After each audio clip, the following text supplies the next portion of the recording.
much, Manfred, for the invitation to speak, and it's really a pleasure to be with everyone, even though it's only virtually. And thank you for the gift of tobacco.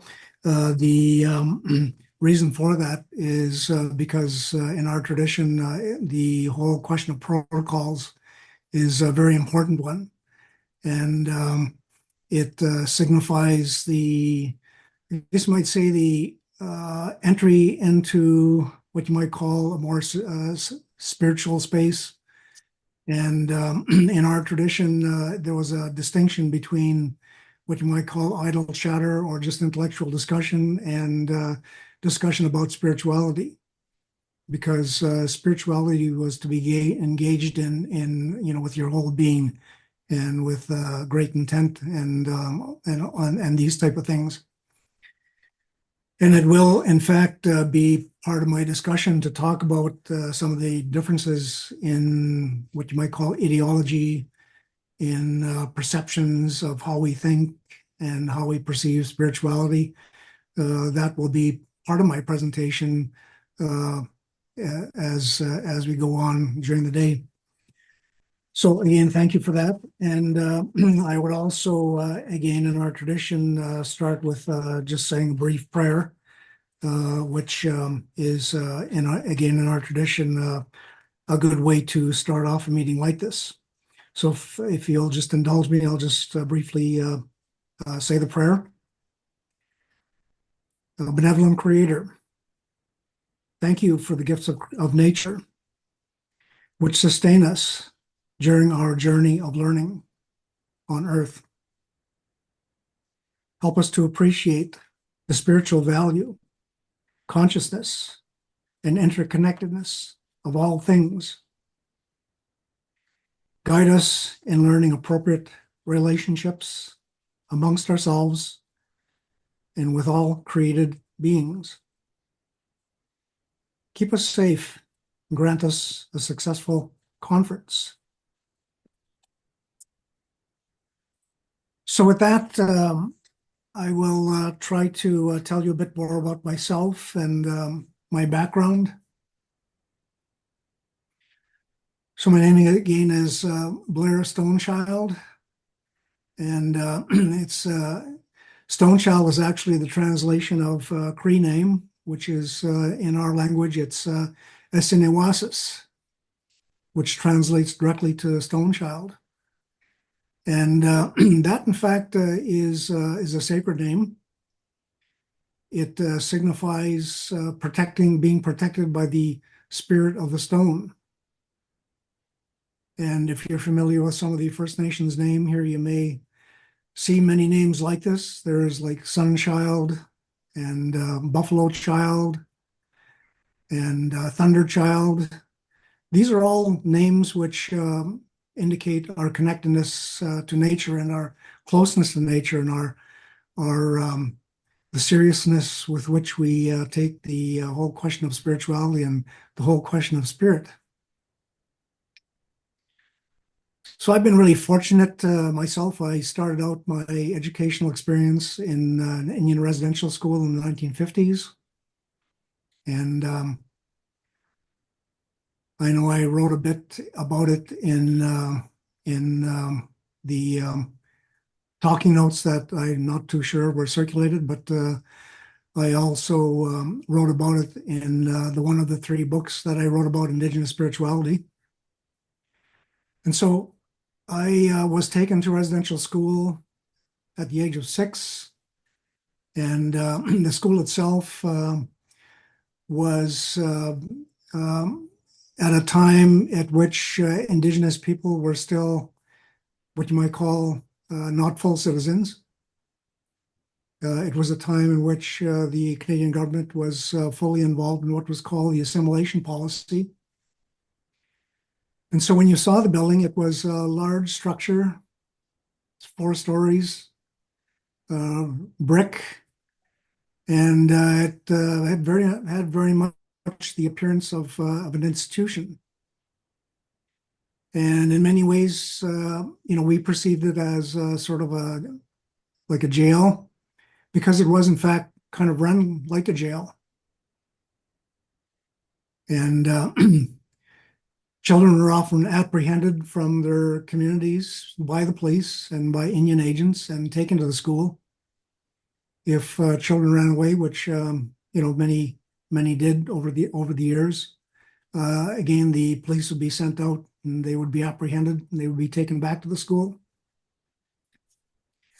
The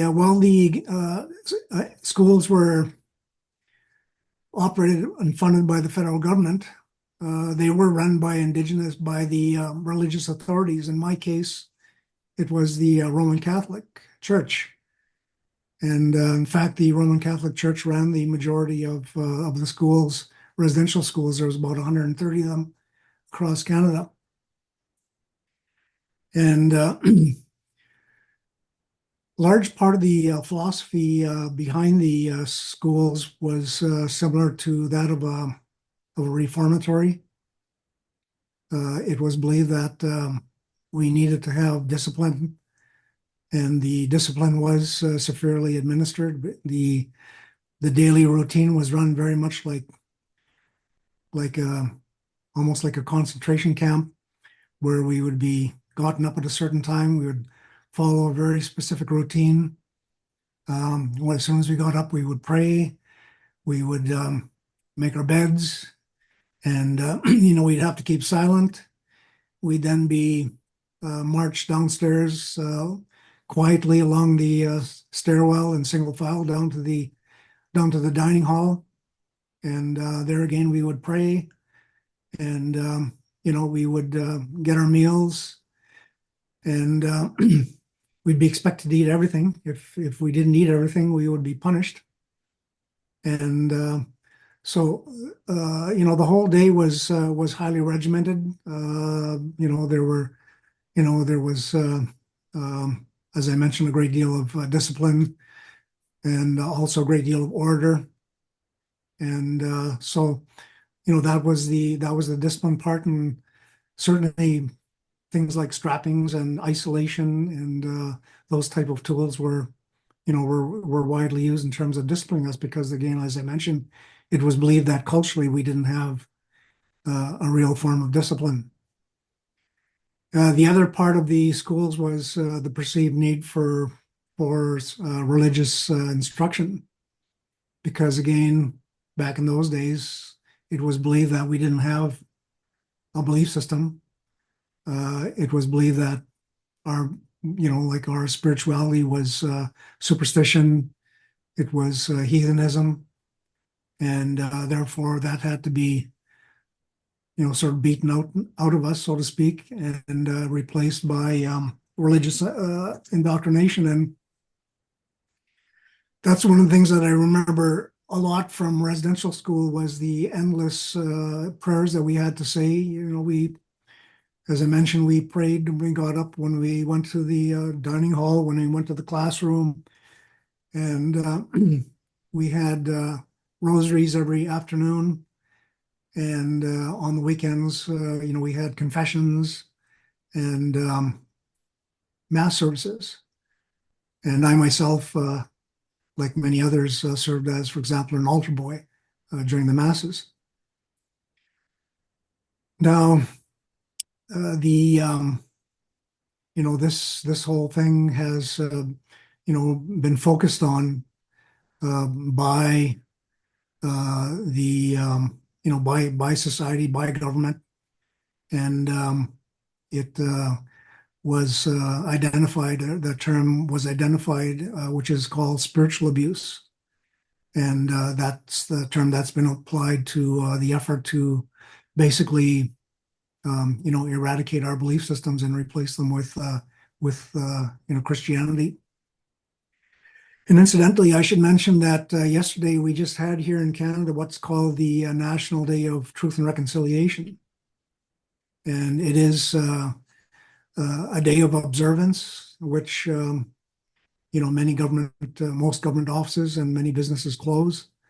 And it stemmed from a major study of the legacy of residential schools, which began about 15 years ago, when news of of the abuses at residential school began to emerge. Stories which really had been hidden, which had been covered up. And so there had been major hearings all across Canada. There were, thousands of people who were interviewed. There were approximately 150,000 Indigenous children who went through the school systems over the year. I myself am one of them. I spent the first 9 years of my education in residential school in Saskatchewan. And I actually would have spent more if it had not had been closed in 1965. Now, 150,000 may not sound like a lot, except that the Indigenous population had really dwindled. For example, by 1910, the entire Indigenous population of Canada was only about 100,000. That was due largely to disease and other types of afflictions. But today, the First Nations population is roughly about 1.3 million. So we have made a rebound over the years. The assimilation policy itself ended in 1970. And ever since that time, there has been a process of rejuvenation, recovery of culture and identity. And so it has been a long struggle. It has been a struggle by Indigenous people to avoid total oblivion because there is no mistake what the state was trying to do to Indigenous people.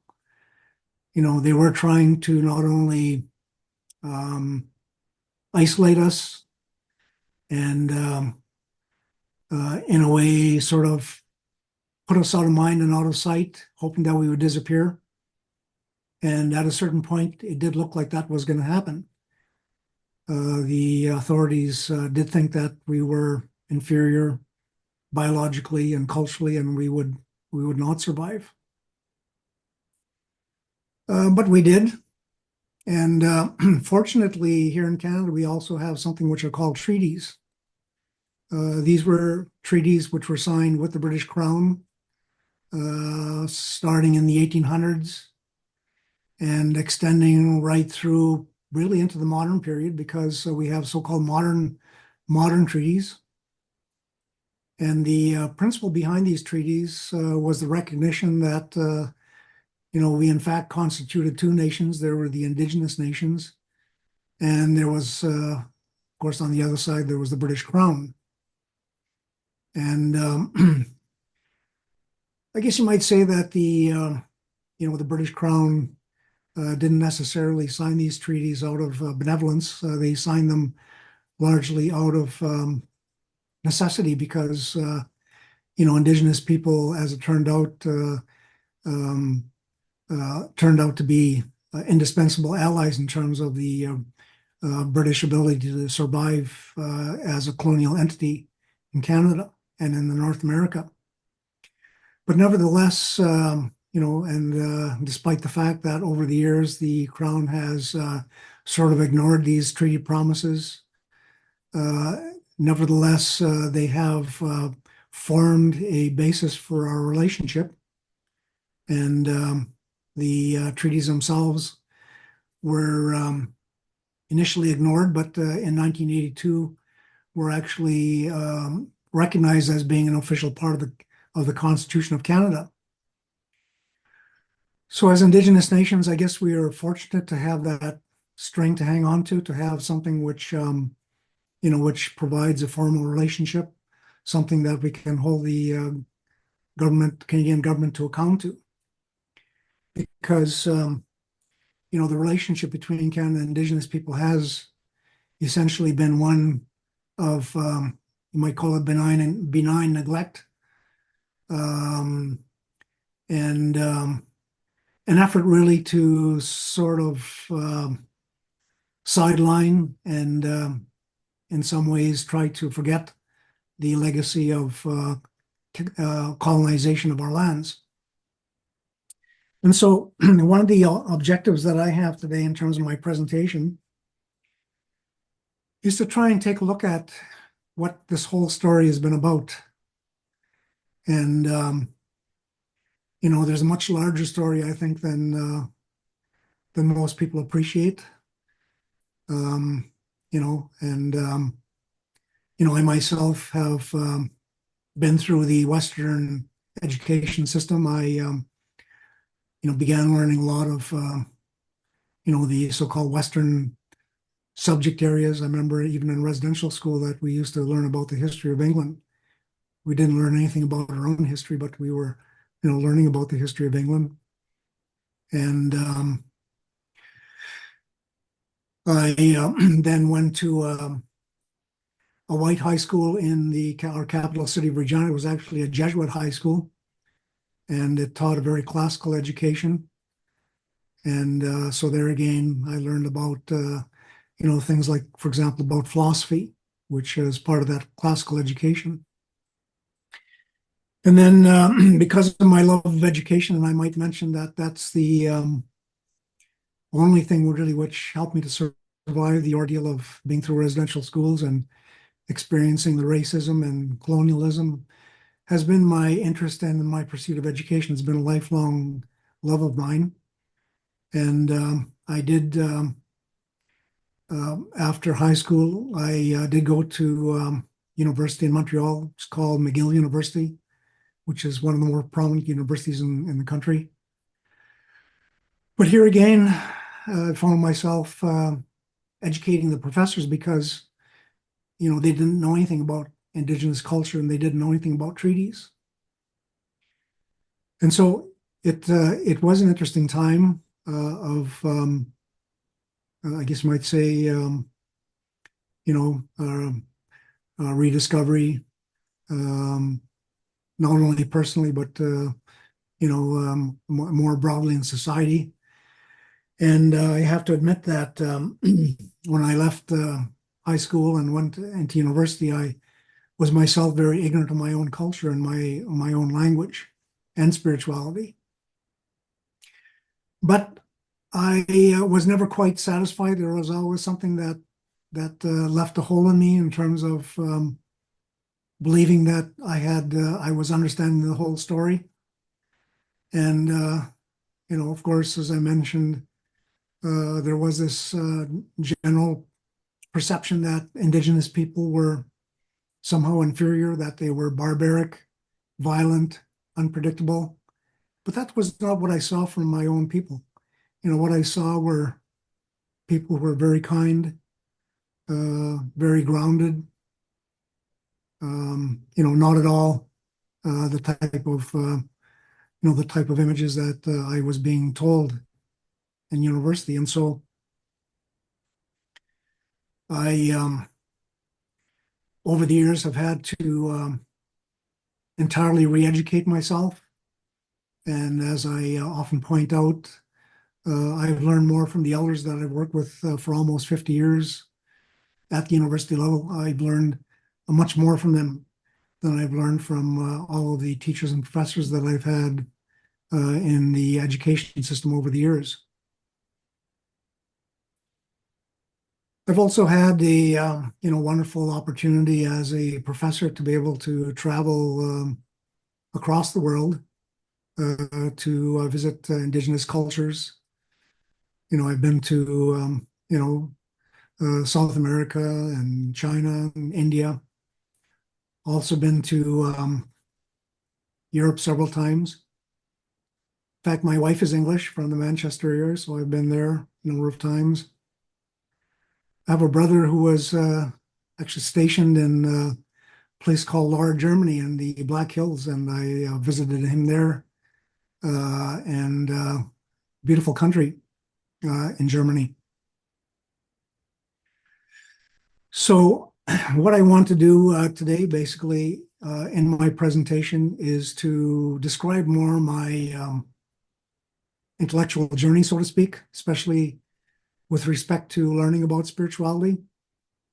And I don't know if that outline presentation that I sent was circulated to everyone, but It is does talk about things in very broad strokes, and uh, some people, it will probably be, I'm sure it will be news to most people, many of the things I'm saying. But the research itself, which backs up my presentation, is included in three books on Indigenous spirituality, which I have written. And I don't know, I just flash them up here, I guess. I don't know if you can see them. Sorry, this is terrible here. So the first one is called The Knowledge Seeker. The three books actually are on our book table here. Oh, wonderful. So everybody can look at them. Wonderful. Thank you, Manfred. So just briefly talk about them. The first one is called The Knowledge Seeker. It's came out in 2016, and it was an effort to describe the perception of Indigenous spirituality, how it could be understood.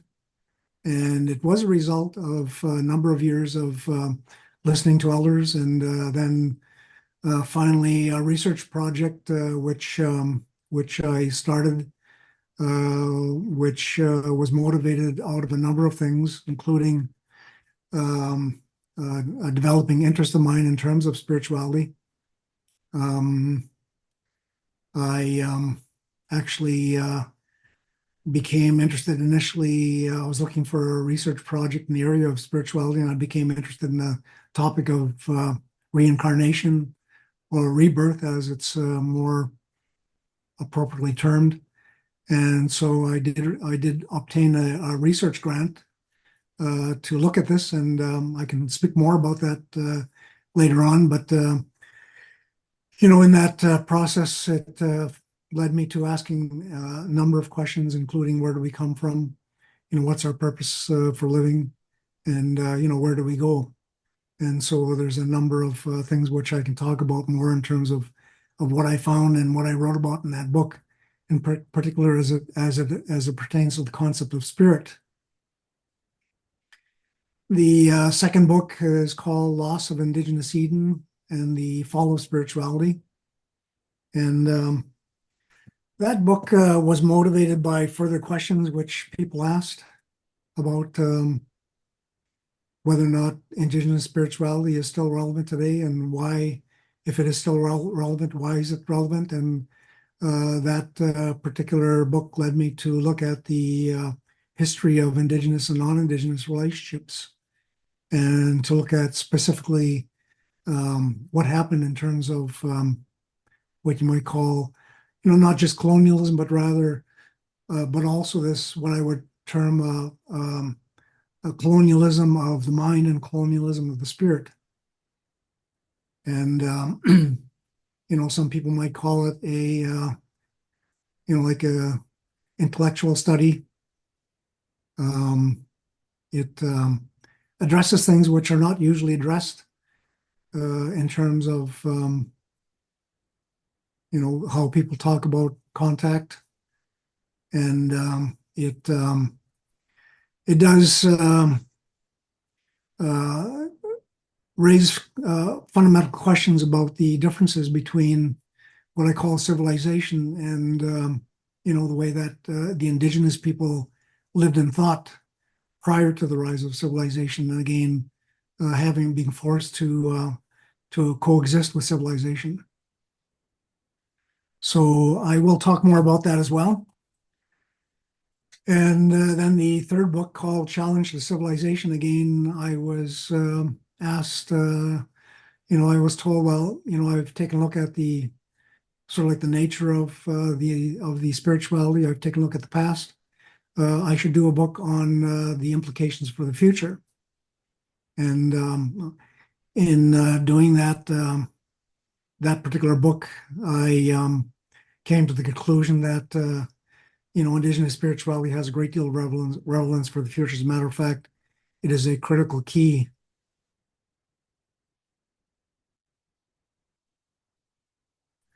being recognized or being used for finding a way to move forward. Okay, so that that is sort of in general terms, what I would like to address. And as a conference about education and spirituality, let me simply add that in our tradition as Indigenous peoples, the fundamental element and foundation of our education was, in fact, spirituality. And this is in contrast to the sort of like the secular education that we receive today, which really only pays lip service to spirituality. And in our tradition, that poses a fundamental fundamental problem and a fundamental challenge. So I will try to cover some of these in my presentation. So I will read more or less from the prepared presentation I made, and here and there I will digress and add a little bit here and there. And I'm not sure, Manfred, whether my presentation was circulated to everyone or not, or Not yet, no. it wasn't, eh? You sent the text, did you? Not a PowerPoint presentation, but it was. No, it wasn't PowerPoint. No, it was just text. Yeah, just the text. It was somewhere in my no, it yeah. was not circulated yet, but we can of course do it afterwards. So, if you agree to read out from your presentation text. Absolutely, yeah, no problem. Abstract.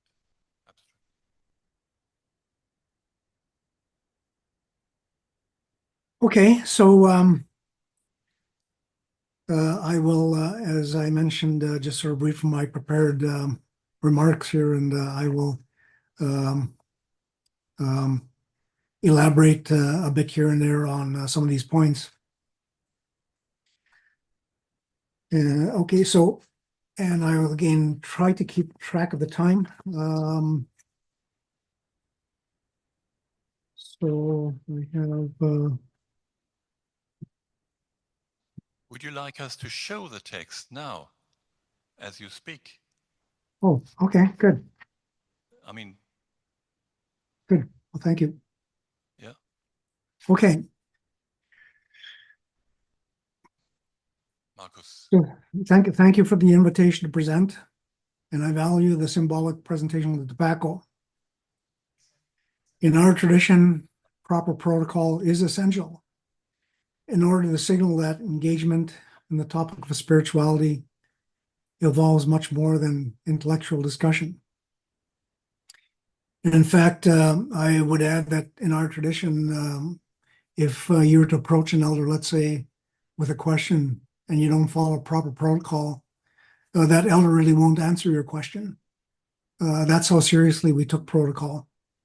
And so, that's something which, I sort of learned the hard way.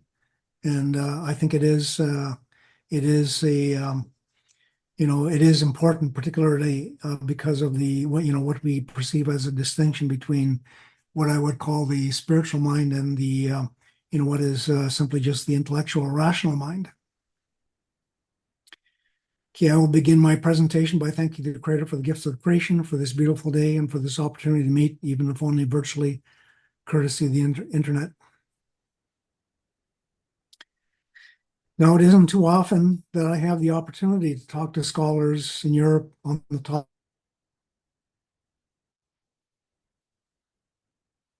of Indigenous spirituality and education. However, it is more relevant than ever for all of us, as I will explain later. I am Cree and Saulteaux from the Western Plains of Canada. In 1956, I was taken to an Indian residential school where I received my first 9 years of education. The schools can best be described as reformatory institutions, focusing on discipline and the perceived need to instill proper values in us. Our education was highly infused with Roman Catholic religion, a strict schedule, punishment, such as strapping or isolation, were not followed. Our education was basic, as we were never expected to be very successful. Now we know that the system was badly flawed. And of course, in modern educational theory, we know that the educational system is supposed to, produce the best possible potential for the pupil in order that they can function in society. And of course, what the residential school system really was designed to is, to tear down our Indigenous identity and to basically deprive us of our language, and to place us in a type of social system which was not only alien, but it was also hostile to us. And the experience was certainly traumatic. So children who survived the experience, and at one point up to 50% of from causes, primarily illness, due in many cases to poor sanitation in the schools, poor construction, poor nutrition, and many other factors. But in many cases, these children were taken from a very young age of, let's say, 4, 5, 6 years old, and they were kept in the institution until 16 years. And so they found themselves after leaving the school in the particular situation of going back to their own communities and being entirely alienated, having meeting parents who they didn't know because they hadn't seen them for so long. Parents would say, "Who are you?" They couldn't communicate with the parents because they couldn't speak the indigenous language. Parents couldn't speak English. And of course, the schools were intended to train students to integrate into lower levels of mainstream society, as because many of the things that were taught there were trades, things like carpentry and baking and shoemaking and that type of thing. And so those students who attempted to go into the mainstream, found themselves, facing racism and rejection. But as I mentioned before, for me, the school, the main thing which left an indelible mark on me with the schools is what is described as spiritual abuse. And this includes constant exposure to Christianity, combined with a ban on our traditional spiritual practices. And this left me confused. It left me with a lifelong desire to try to reconcile and to understand two disparate ways of seeing the world, as well as trying to understand our position as Indigenous people in the world. And, I used to wonder why it was that, we were kept in such a different situation than the rest of society. And I felt that there are many answers which were being withheld or covered up.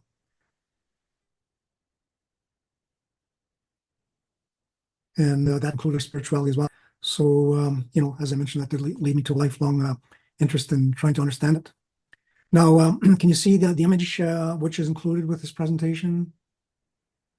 There's the image of a small boy called Thomas Moore, transformed at residential school. Can you see that image? Is it up there on the screen? Yeah, we can try to upload it. Marcus? Good. Okay, sure. Yeah, so this young chap who attended what was called the Regina Indian Industrial School in 1892. And interestingly enough, he was from my community of Muscopetun, which is the name of the community that I come from in Saskatchewan.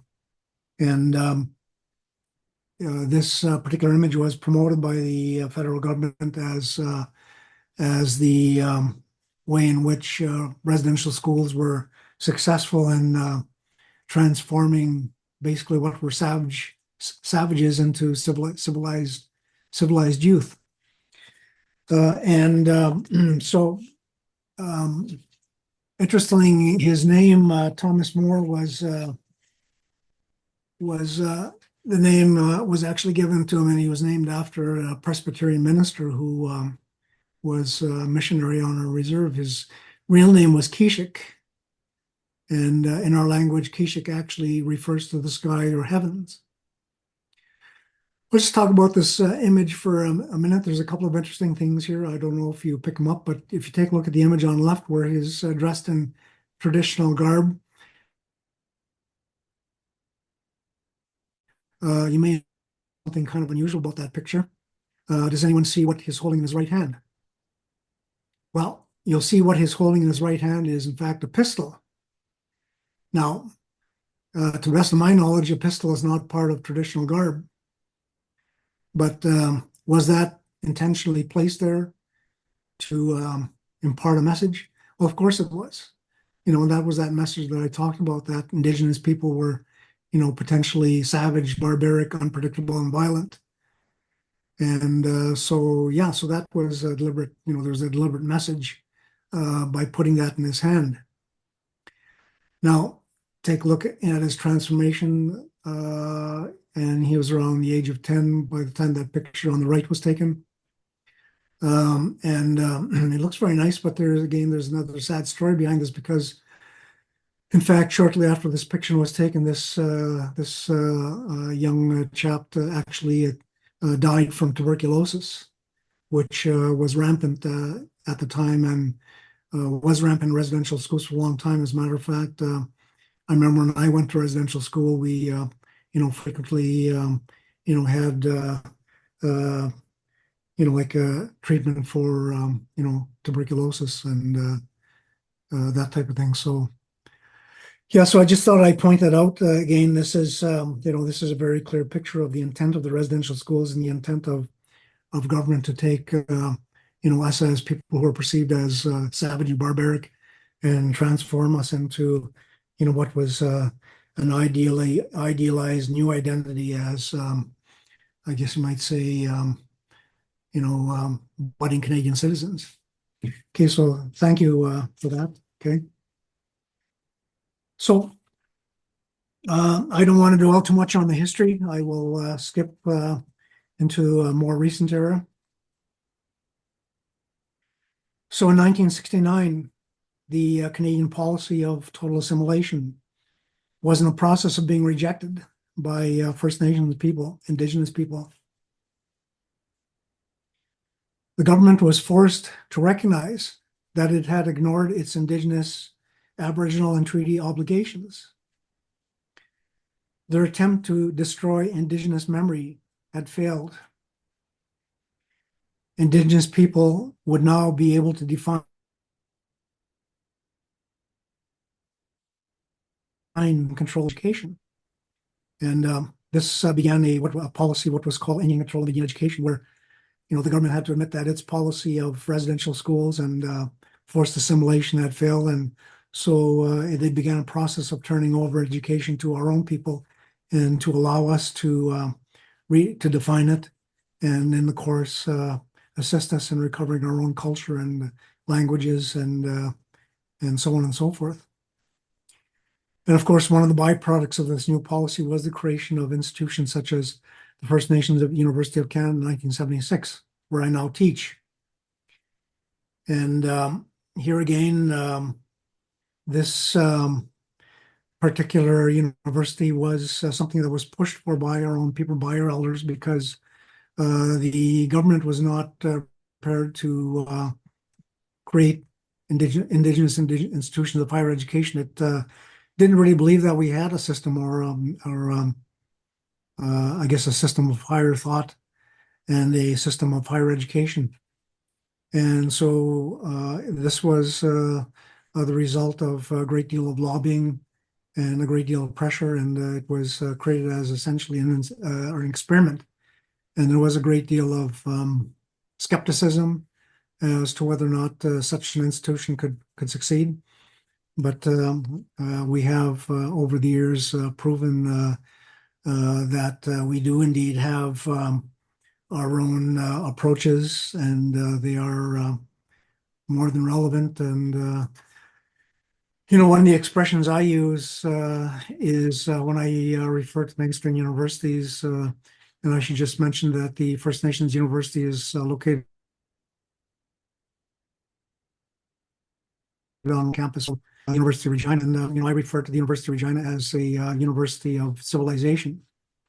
And it teaches all of the knowledge systems of civilization, and of course, without trying to be cynical, we are, can be tagged as uncivilized. And, I sometimes tell people that, we should be proud to be uncivilized because, we have our own knowledge systems, spiritually based knowledge systems. And these, these systems take on an entirely different approach to many of the mainstream knowledge systems, which I will elaborate more in my presentations. I was fortunate to be hired as the first instructor at the university in 1976. This is now 48 years ago. I state that my greatest learning has not been from university professors, but rather from the Indigenous elders that I got to know and work with over my years there. One of those elders, Ernest Tusis, told me something that left a profound impression. He said, "You know what? We Indigenous peoples, we used to live in the Garden of Eden, and we never abused the gifts of the Creator." And so for some reason, that statement really stuck in my mind. That simple statement in the end opened up my eyes to an entirely different interpretation of religion that I've been taught, and spirituality. He challenged all of the things that I learned about Christianity. For example, the vast majority of people, when asked who the first human beings are, will automatically respond, Adam and Eve. But Elder Tutusis pointed out that there were Indigenous people going back well before the conception of the Bible who existed and flourished in great numbers. And of course, in my research, I talk about Indigenous people as being synonymous with, the arising of what you might call modern humans, Homo sapiens sapiens, about 200,000 years ago, at least 200,000 years ago. The point at which we suddenly gain the kind of consciousness and abilities that we have today. And, the elders again have their own stories about this. These are stories which have nothing to do with evolution. Evolution is an entirely foreign concept to them. And this is something I can get to because, we do have widespread, Indigenous people have widespread stories all over the world about us arriving as spirit beings and inhabiting these physical bodies in order to go on a physical experience. So I can address that more in my remarks later. So Indigenous people had not abused the gifts of the Creator. Instead, obeyed the will of the Creator, which was to live in harmony with and to respect nature. In Indigenous tradition, establishing positive spiritual relationships with all created beings was a sacred responsibility. The result was relative plenty, prosperity, happiness, and peace. In other words, Indigenous people did not eat of the apple of the tree of knowledge of good and evil, as described in Genesis, or suffer those consequences. And, certainly in the Americas, we had abundance. It said that when explorers came here, they were able to lower a basket into the ocean, they would lower it and come up with a basket full of fish. In Eastern Canada, they witnessed billions of passenger pigeons, which were quite slow-moving birds, but they were also nutritious. They were regarded as sacred to the Indigenous people, but they were also easily hunted. And within a matter of decades of Europeans arriving, they had become extinct. Here in Western Canada, of course, we had the bison, which numbered, like in the millions, tens of millions, and they were literally would blanket the earth, and they were the mainstay of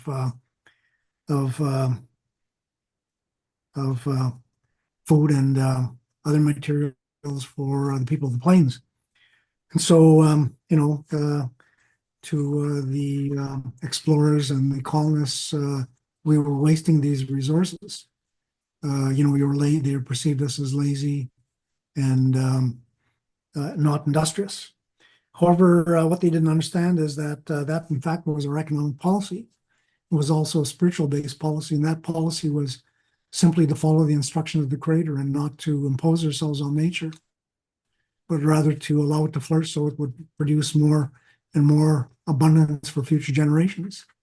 And, so we respected those beings as having, we had a sacred relationship with them.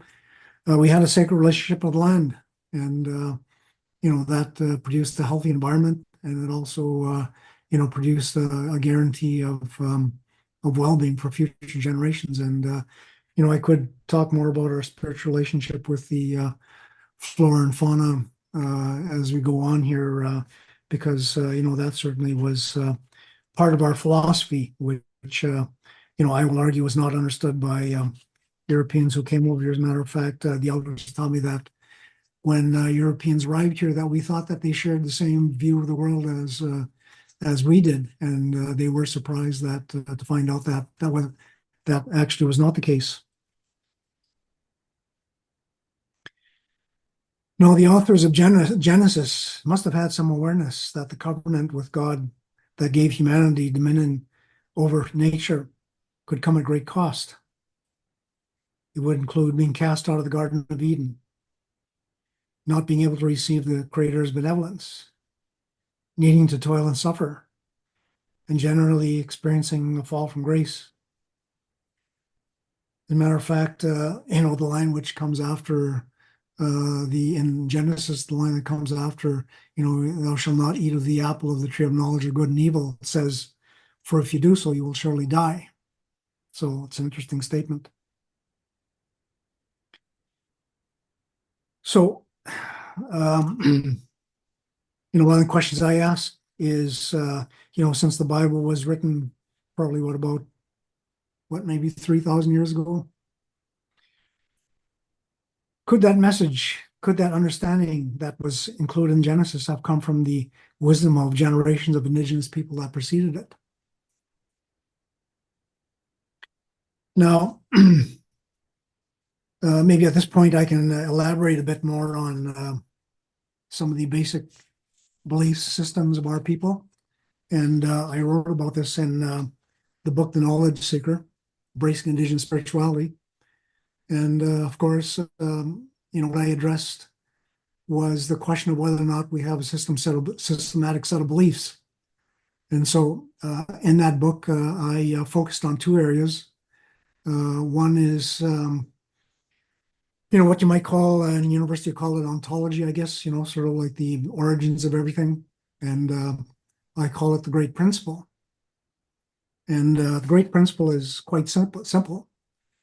The great principle is the idea that we are spirit beings. And we are spirit beings who are on a physical journey. And with that understanding, that kind of sets the stage for all of the other, spiritual understandings that we have. And it sets the stage for our relationship, the defining of our relationships with, with all created beings. And, we recognize that all of the created beings are spiritual beings in their own right. They all have their own purpose for existence. They are all on their own spiritual journey. and we have to respect them for that. And in coming to Earth, as it was explained to me, we were indigenous, originally spirit beings, and we asked the Creator for permission to experience the physical journey. And so the Creator granted that permission to us, but it was with one caveat, which was that we, that we respect the rest of created life, and we take care of it. We be stewards, that we be stewards of it. So, the one thing which the elders continually emphasized to me was that spirit is real. And I can elaborate a bit more on that in terms of exploring this whole concept about, the reality of spirit, because I think that in many ways, with our secular sort of philosophy and our secular way of living and lifestyle, we've kind of lost touch with this whole idea of spirit. I think, we may give it a lot of lip service, but, we have kind of lost, the experience of it affecting our lives. So after that sort of foundational idea of the great principle, I turned to a second concept, which is I call the Great Law, which some people call it epistemology. What are we supposed to be doing? How are we supposed to be behaving? And so the Great Law, of course, is partly based on this idea that we are spirit beings, and that we have this responsibility for to respect and be stewards of our environment. But the to define it more carefully, more clearly, what is the purpose of our experience on the earth? Well, as it was explained to me, our main purpose for existence is to learn proper relationships. It's to learn proper relationships, not only with all of the other created beings that we find ourselves coexisting with, but also learn proper relationships amongst ourselves. And so we again have a very systematic set of tools that enable us to learn these lessons. And there's one very important one, which is you may come across frequently if you have taken a look at Indigenous spirituality. It's something which is it's often called the seven grandfather teachings. Some people call it the seven virtues. Some people call it the seven values. And these values were actually the actual laws of our people. It's like, for example, in the Christian tradition, you can have something like the Ten Commandments, or you can have the various kinds of codified laws. In our tradition, the seven, I prefer to call them the seven virtues, actually were our laws, and I'll just read them to you. So the seven virtues, and I've listed them actually in my presentation, are humility, honesty, courage, generosity, love, respect, and wisdom. And so I guess you might say that these were more than just aspirations. These were actually the law. So if you did not respect these, there would actually be, there would be consequences. And so, for example, if you weren't humble, if you weren't honest, if you weren't courageous, if you weren't generous, so on and so forth, if you weren't loving, weren't respectful, all of these things, you could be subject to ridicule. There's a whole scale. You could be exiled, and at the very worst end of the scale, you could be actually put to death. And so that's how seriously we took these, these laws, these virtues. And so where did these come from? These again, we call them the original instructions. And they weren't contained in any sort of written form. They were actually came directly from revelation, from prayer and meditation, dreams, ceremonies, direct interrogation, what we call direct interrogation of the spirit. And when we interrogate the spirit, we get direct answers. And the answers that we got are interestingly highly consistent among Indigenous people across the world. And as I mentioned, I've traveled to see Indigenous peoples all over the world. I've been to South America, travel a lot among South America. I've been to the Samis in Northern Europe. I've been to India, to Dalek University there, where I learned a lot about their history because they are the Indigenous people, of course, who were later branded as the Untouchables. And of course, in China, you have the Taoists, who are a very indigenous culture, which is closely tied to nature. But of course, that has been largely replaced by the Confucianist tradition. So, as I mentioned, there was, in fact, a whole world, an indigenous world that existed prior to, the kind of world, what I call civilization, which we experience today, which is based on a whole different philosophy and a whole different way of doing things. And this indigenous world, of which there still remain remnants today, was closely tied to nature, and it was one in which people did not see themselves as superior to nature, and had a very keen sense of spirituality and a sense of not seeing the world as simply a commodity to exploit. Okay, so there's the seven virtues. We had another set of tools which were called spiritual disciplines. And we have several spiritual disciplines which again enable us to walk upon this spiritual journey. And I will just list them here. So these seven disciplines were fasting, sharing, parenting, learning, teaching, prayer, and meditation. And so it's interesting that some of these disciplines were very practical.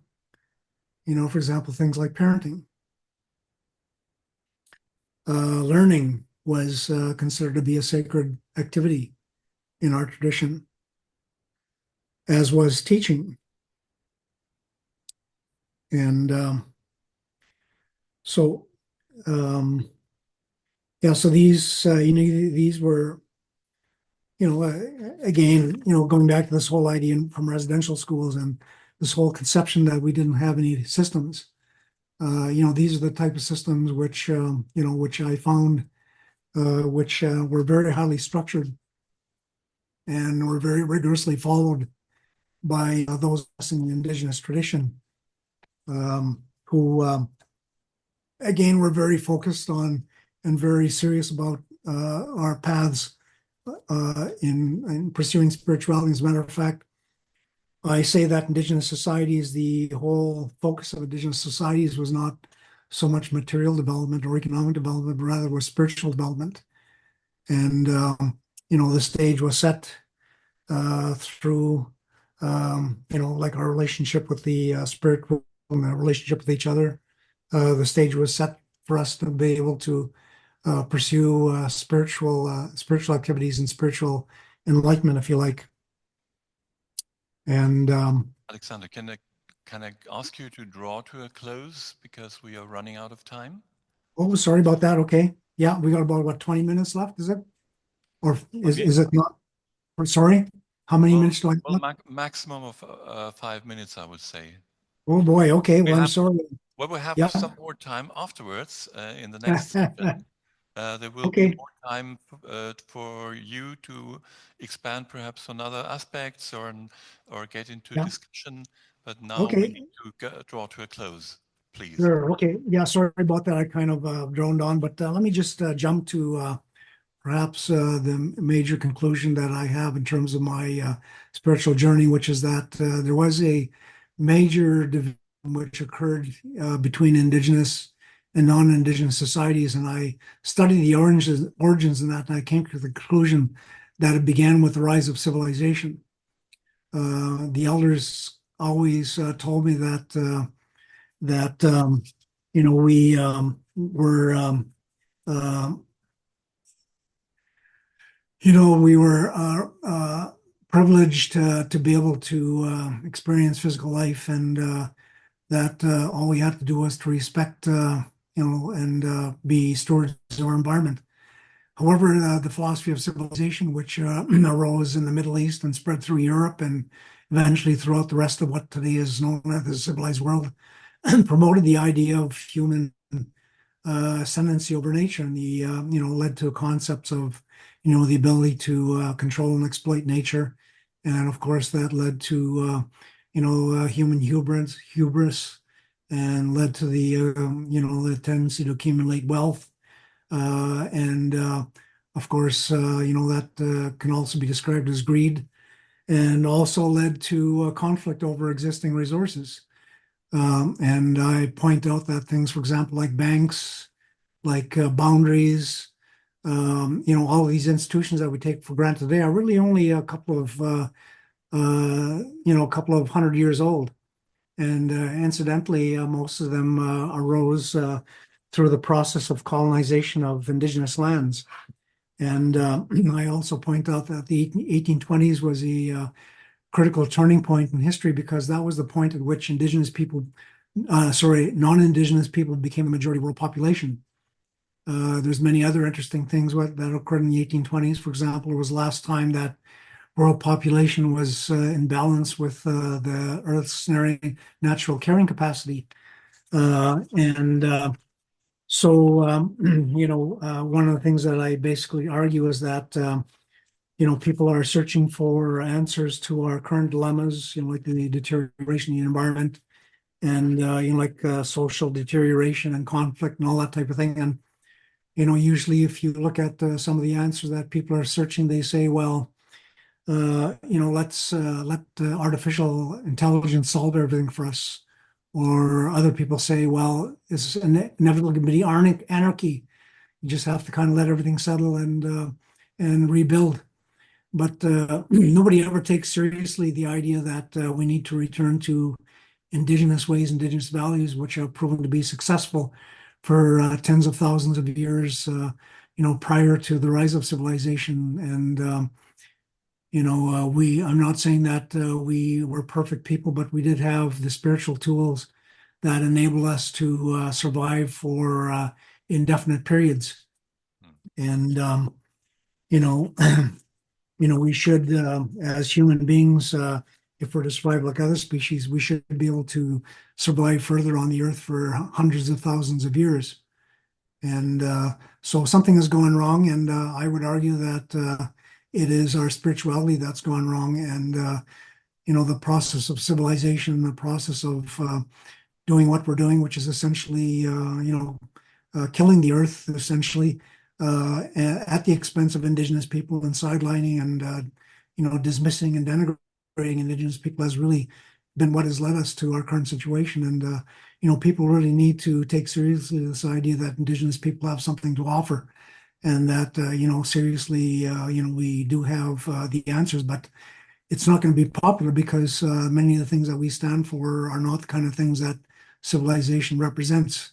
We represent a turning back of many of the kinds of knowledge and technological systems that have been created and going back to a slower, more harmonious interface with the natural world. And this is not something which we have been doing, and it's something which, of course, will be very threatening to people who are not used to these ideas.